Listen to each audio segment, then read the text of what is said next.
le majestueux Saint-Laurent. On l'oublie parfois, mais il serait un peu moins majestueux sans tous les petits et grands cours d'eau qui s'y déversent. En provenance des terres habitées, ceux-ci peuvent aussi déverser des polluants dans le fleuve, d'où l'importance de surveiller la qualité de leur eau.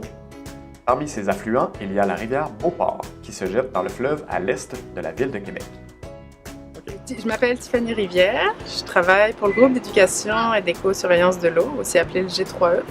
On est un organisme en environnement basé à Beauport. Et puis notre principale mission, ça va être de créer un engagement citoyen pour impliquer les gens dans la protection de leurs cours d'eau, puis les faire participer activement à la préservation justement. Activement? Voilà justement que s'activent les élèves du Collège François de Laval de Québec.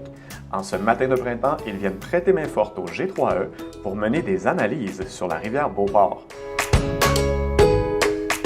Après avoir reçu les instructions et avoir enfilé les vêtements d'usage, on part vers la rivière avec le matériel.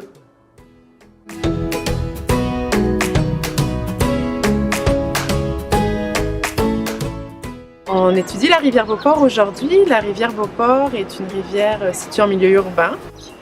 La rivière est soumise à différentes contraintes humaines, donc ça peut être aussi bien l'agriculture, les industries que aussi les habitations, donc toutes les constructions, l'urbanisation qu'on va retrouver à proximité de la rivière. Donc ces différents facteurs font en sorte que c'est une rivière qui peut être perturbée de différentes manières, donc c'est important. Il y a pas mal de polluants qui se trouvent dans l'eau, mais ce n'est pas toujours dangereux. Je vais commencer avec les polluants visibles. On peut voir la mousse, on l'a vu ici un peu. Il y a aussi des bouteilles qui peuvent flotter, plein de choses que les gens mettent dans la rivière. Il y a des choses qui sont plus en suspension, des particules qui donnent la turbidité qu'on n'aime pas trop. Et la turbidité, ça vient des particules qui contiennent des polluants qui sont attachés. La turbidité elle-même, on n'aime pas, mais les polluants associés sont importants.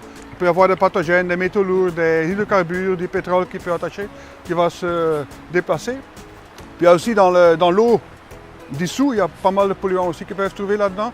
On a les polluants qui sont importants pour l'eutrophisation, par exemple l'azote, le phosphore, mais aussi des polluants, des pesticides, des produits pharmaceutiques qu'on utilise dans nos maisons puis qui reviennent dans la rivière. C'est beaucoup de choses, mais il faut voir qu'on est quand même, on parle beaucoup de petites concentrations qui ne sont pas dangereuses. Puis, mais quand on commence à chercher, on peut trouver plein de choses. Donc. Mais concrètement, comment s'y prend-on pour mesurer l'état de santé d'une rivière? En menant une série de tests.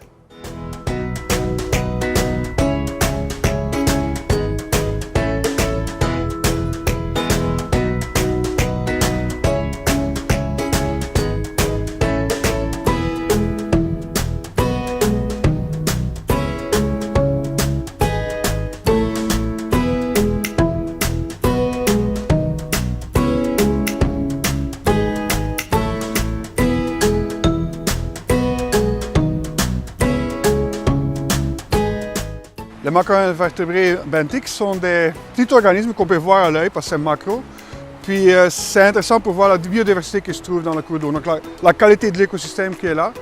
Puis au lieu de mesurer la biodiversité des poissons, parce qu'il n'y en a pas beaucoup, il faut les trouver, là on a beaucoup d'organismes qui sont là, qu'on peut les prélever, on peut les voir, on peut les regarder en laboratoire, on peut les compter. Puis ce qui est important, c'est qu'on peut voir la diversité des organismes. Il y a des organismes qui sont très sensibles à la pollution. Si on les trouve, on est content parce que ça veut dire que la qualité est bonne. Si la qualité est moins bonne, on va trouver des organismes qui sont des vers, des insectes, qui sont capables de vivre dans des conditions plus difficiles de pollution. Si on en trouve beaucoup, ça veut dire quand même que la qualité de l'eau n'est pas très bonne et il faut peut-être regarder ce qu'on peut faire avec. Alors, en santé, la rivière Beauport? Les valeurs physico-chimiques sont plutôt bonnes, mais... Et puis les macro-invertébrés qu'on a été capable de récolter et d'identifier nous donnent comme indication que la rivière n'est pas forcément en grande santé, mais en tout cas le point où on était, la station où on se trouvait, on n'a pas eu une grande diversité et puis on n'a pas eu beaucoup d'individus de chaque ordre qu'on était en mesure d'identifier.